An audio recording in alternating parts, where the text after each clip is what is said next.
नमस्कार, कृति समाचारमा स्वागत छ। म शान्ता दाहाल। समाचार सुरु गरौँ मुख्य खबरबाट। विराटनगर महानगरपालिकाले 106 पृष्ठ लामो श्वेत पत्र जारी। जम्मू कर्मचारीका कारण नचाहिँदो आर्थिक बोझ बढेको निष्कर्ष। निर्वाचन आयोगका अनुसार मङ्सिर 4 गते हुन लागेको प्रदेश 1 र प्रतिनिधि सभाको निर्वाचनका लागि 87 वटा दल सहभागी हुने, 79 वटा चुनाव चिन्ह मतपत्रमा समेटिने। मोरङको विराटनगरमा छुट्टा स्थानमा भएको घटनामा 2 जनाको मृत्यु हुनेमा 1 पुरुष र 1 महिला। धरानको बीपी प्रतिष्ठानका पदाधिकारीहरूको अनियन्त्रित खर्च कटौती गर्नुपर्ने माग। नेपाली काङ्ग्रेस क्षेत्रीय समितिद्वारा खर्च कटौती गर्न ध्यानाकर्षण पत्र। बङ्गुरको पाटापाटी बिक्री नहुँदा तेह्रथुमका किसान मारमा। 4000 मा बिक्री भएका पाटापाटी अहिले 1500 मा बिक्री गर्न बाध्य। धितोपत्र बजारमा सेयर कारोबार मापक नेप्से परिसूचक दोहोरो अङ्कले ओह्रालो। नेप्से परिसूचक 18.3 अङ्कले ओह्रालो लागेर 2039.54 मा सीमित। झापाको भद्रपुर नगरपालिका 5 बाट लागु औषधसहित 1 पक्राउ पर्नेमा अर्जुनधारा नगरपालिकाका आकाश गिरी र चौधरी फाउन्डेसनद्वारा सप्तकोशी नदीको कटानबाट प्रभावित बनेका सुनसरी र उदयपुरका 236 परिवार खाद्यान्न वितरण।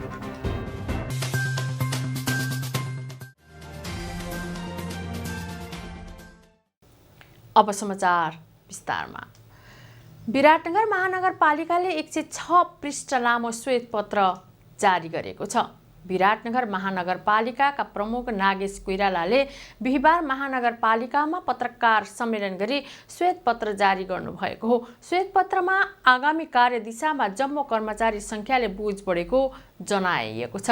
श्वेत पत्रमा कार्यालयको अधिकार क्षेत्र, कार्यबोझ, राजस्व क्षमता र खर्चको आकारलाई ध्यानमा राखी संगठन तथा व्यवस्थापन सर्वेक्षण ONM का आधारमा नगरसभाबाट स्वीकृत दरबन्दीमा कर्मचारी भर्ना गर्नुपर्नेमा सोको अवलम्बन नगरी कर्मचारी भर्ना गर्दा महानगरपालिकालाई आर्थिक बोझ बढेको उल्लेख छ।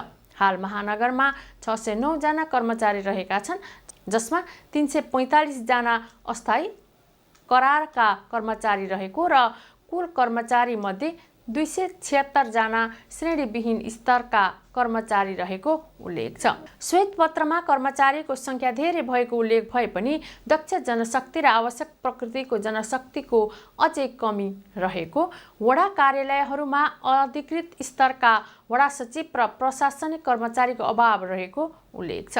महानगरले 62,15,000 मा खरिद गरेको ब्रुमर सरसफाइमा प्रयोग नभएको र सुरुदेखि नै बिग्रिएर थन्क्याएको बारुण यन्त्रका कर्मचारी, मेसिन उपकरण, मर्मत सम्भार र इन्धन लगायतले ठूलो बजेट खर्च हुँदा आर्थिक बोझ बढ्दै गएको पनि जनाइएको छ।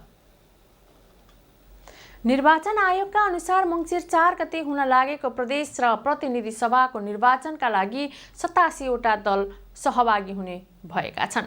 आयोगले बिहिबार जारी गरेको विज्ञप्तिमा 87 वटा दलहरू सहभागी जनाउने निश्चित भएको जनाएको छ।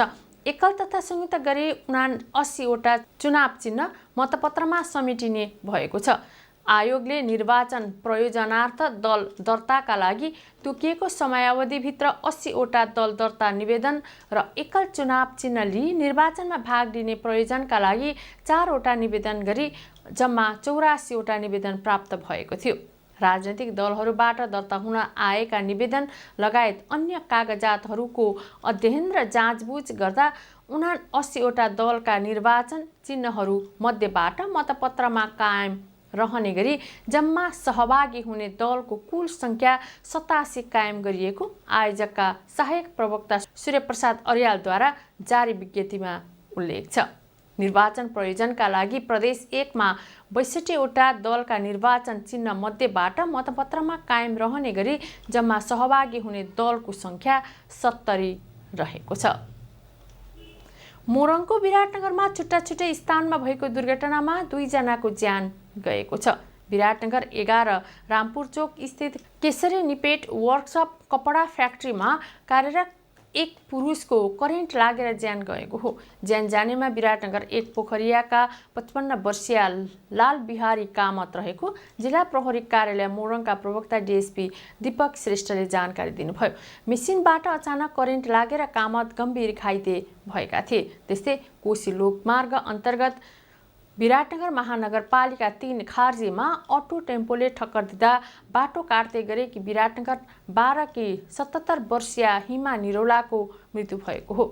मोरङ ट्राफिक प्रमुख प्रहरी निरीक्षक राजकुमार कार्कीका अनुसार उत्तरबाट दक्षिणतर्फ आउँदै गरेको प्रदेश 1002 ह 392 नम्बरको अटोले महिलालाई ठक्कर दिएको थियो। दुर्घटनाबाट गम्भीर घाइते बनेकी उनको उपचारको क्रममा विराट शिक्षण अस्पतालमा मृत्यु भएको प्रहरीले जनाएको छ।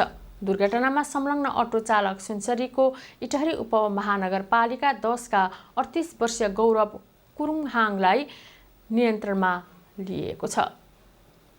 धरानको बीपी कोइराला स्वास्थ्य विज्ञान प्रतिष्ठानका पदाधिकारीहरूको अनियन्त्रित खर्च कटौती गर्नुपर्ने लगायतका माग राख्दै नेपाली काङ्ग्रेसले ध्यानाकर्षण भएको जनाएको छ। काङ्ग्रेसले एक विज्ञप्ति प्रकाशित गर्दै पदाधिकारीहरूले आकर्षित तलब पनि बुझ्ने र भत्ता पनि लिने व्यवस्थाको खारेज गर्नुपर्ने माग राखेको छ। प्रतिष्ठानमा बढेको बेतिथि भ्रष्टाचार अनियमितताका कारण पनि धराशायी बनिरहेकाले सुधारका लागि पहल गर्न माग गरिएको छ।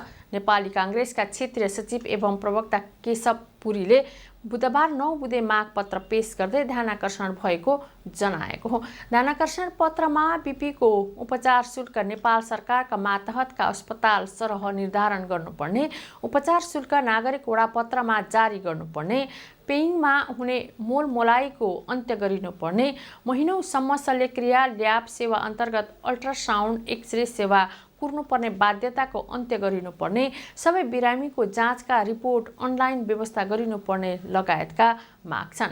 सर्वोच्च अदालतको अल्पकालीन अन्तरिम आदेशकै भरमा अनेकौं आर्थिक निर्णयहरू गरिएको देखिएकाले अन्तरिम आदेशको हद म्याद तोकिनुपर्ने, विशेषज्ञ चिकित्सकहरू प्रतिष्ठान छाडेर जाने क्रम बढेकाले उनीहरूलाई रोक्न ठोस कदम चालिनुपर्ने लगायतका माग रहेका छन्। कृति समाचारमा अब छोटो विज्ञापन।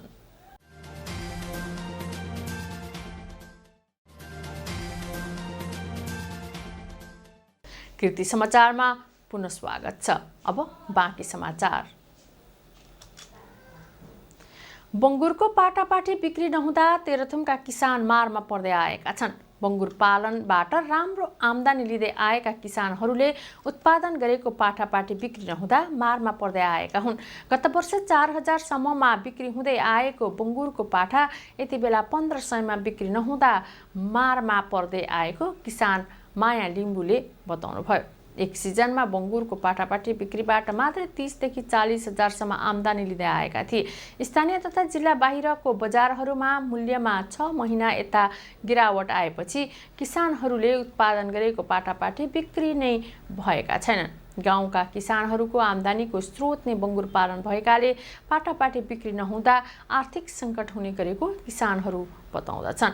जिल्लामा पछिल्लो समय बङ्गुर पालनलाई व्यावसायिक बनाउँदै आएका युवाहरूको व्यवसाय नै धराशायी बन्दै गएको छ। तेह्रथुममा उत्पादन भएको स्थानीय बजार तथा छिमेकी जिल्लाहरूमा बिक्री हुँदै आएका छन्। धितोपत्र बजारमा सेयर कारोबार मापक नेप्से परिसूचक दोहोरो अङ्कले ओह्रालो लागेको छ। नेपाल स्टक एक्सचेन्जका अनुसार नेप्से परिसूचक 18.3 अङ्कले ओह्रालो लागेको हो। नेप्से हिजो 2039.54 मा सीमित भएको छ। यस्तै ठुलो कम्पनीको सेयर कारोबार मापक सेन्सिटिभ परिसूचक 3.78 अङ्कले ओह्रालो लागेर 394.51 मा सीमित भएको छ। कुल 219 कम्पनीको 42,34,117 किता सेयर 1,71,74,36,741 रुपैयाँ मूल्यमा खरिद बिक्री भएको छ। नेप्सेका अनुसार कारोबार भएका 13 उपसमूहको सेयर मूल्यमा नै गिरावट आएको छ। बैंकिङ 4 20.89, व्यापार 20.74, होटल तथा पर्यटन 41.64, विकास बैंक 57.48, जलविद्युत 37.37, निर्जीवन बीमा 21.73 अङ्कले ओह्रालो लागेको हो। नेप्सेका अनुसार बिहिबारको कारोबारका आधारमा हिमाल दोलखा हाइड्रो पावर शीर्ष स्थानमा रहेको छ। झापाको भद्रपुर नगरपालिका 5बाट लागु औषधसहित एकजनालाई प्रहरीले पक्राउ गरेको छ। बुधबार साँझतिर वडा प्रहरी कार्यालय भद्रपुरबाट खटिएको प्रहरी टोलीले चेक जाँचको क्रममा अर्जुनधारा नगरपालिका 11का 24 वर्षीय आकाश गिरीलाई पक्राउ गरेको हो। उनको साथबाट 1 ग्राम 220 मिलिग्राम ब्राउन सुगर बरामद गरेको जिल्ला प्रहरी कार्यालय झापाका प्रवक्ता डिएसपी वसन्त पाठकले जानकारी दिनुभयो। प्रदेश 302013 प 4743 नम्बरको मोटरसाइकलमा सवार गिरीलाई चेक जाँचको क्रममा पक्राउ गरिएको थियो। आरोपित गिरीलाई जिल्ला प्रहरी कार्यालय झापामा राखी थप अनुसन्धान भइरहेको प्रहरीले जनाएको छ। चौधरी फाउन्डेसनले सप्तकोशी नदीको कटानबाट प्रभावित बनेका सुनसरी र उदयपुरका 236 परिवारलाई खाद्यान्न वितरण गरेको छ।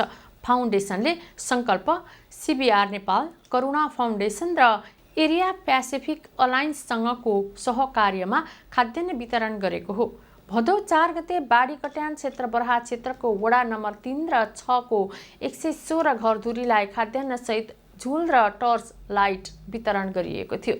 कार्यक्रममा सूचना तथा सञ्चार मन्त्री ज्ञानेन्द्र बहादुर कार्की, बरहा क्षेत्र नगरपालिकाका प्रमुख रमेश कार्की, चौधरी फाउन्डेसन प्रदेश 1 का संयोजक पुण्य प्रसाद लुटे लगायतले खाद्यान्न वितरण गर्नुभएको थियो। यस्तै भदौ 5 गते उदयपुरको बेलका नगरपालिका वार्ड नम्बर 3 र 9 का बाढी प्रभावितलाई राहत दिएको छ। कार्यक्रममा वडाध्यक्ष तथा सहयोगी संस्थाका प्रतिनिधिहरू सहभागी भई प्रति घरधुरी 25 किलो चामल, 2 किलो दाल, 2 किलो चिनी, 1 किलो नुन, 2 लिटर खाने तेल, 2 प्याकेट बेसार, सुपानेट झुल 1 थान, इलेक्ट्रिक टर्च लाइट 1 थान र साबुन 6 थानका दरले प्रदान गरिएको थियो। अब खेल खबर।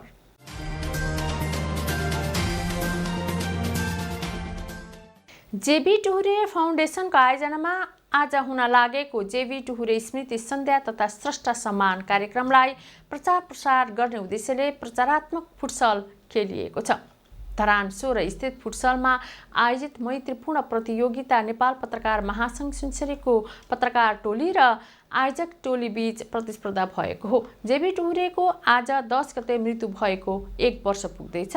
सोही अवसरमा धरानमा जेबी टुहुरे स्मृति सन्ध्या र स्रष्टा सम्मान कार्यक्रम गर्न लागि हो। धरानमा विक्रमसम्म 2001 सालमा जन्मिएका टुहुरेको गत वर्ष भदौ 10 गते काठमाडौँमा निधन भएको थियो। जनपक्षीय गायक टुहुरेलाई स्मरण गराउनका लागि कार्यक्रम गरिएको हो। त्यसमा हिजो पत्रकारहरूबीच मैत्रीपूर्ण फुटसल खेलिएको सञ्चारकर्मी विकास चामलिङ राईले जानकारी दिनुभयो। कृति समाचारको अन्त्यमा पुनः मुख्य खबरहरू। विराटनगर महानगरपालिकाले 106 पृष्ठ लामो श्वेत पत्र जारी, जम्मू कर्मचारीका कारण नचाहिँदो आर्थिक बोझ बढेको निष्कर्ष। निर्वाचन आयोगका अनुसार मङ्सिर 4 गते हुन लागेको प्रदेश 1 र प्रतिनिधि सभाको निर्वाचनका लागि 87 वटा दल सहभागी हुने, 79 वटा चुनाव चिन्ह मतपत्रमा समेटिने। मोरङको विराटनगरमा छुट्टा स्थानमा भएको घटनामा 2 जनाको मृत्यु हुनेमा 1 पुरुष र 1 मृता। धरानको बीपी प्रतिष्ठानका पदाधिकारीहरूको अनियन्त्रित खर्च कटौती गर्नुपर्ने माग, नेपाली काङ्ग्रेस क्षेत्रीय समितिद्वारा खर्च कटौती गर्न ध्यानाकर्षण पत्र।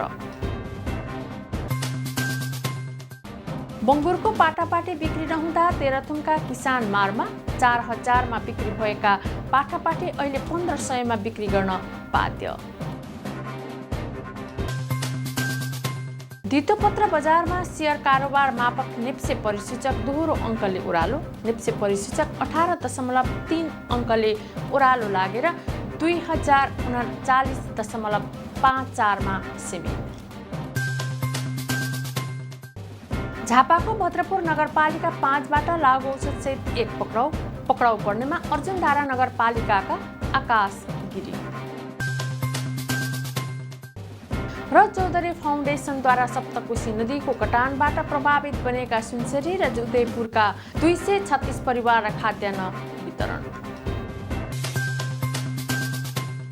हवस् त कृति समाचार यति नै। कृति टेलिभिजन हेर्दै गर्नुहोला। नमस्कार।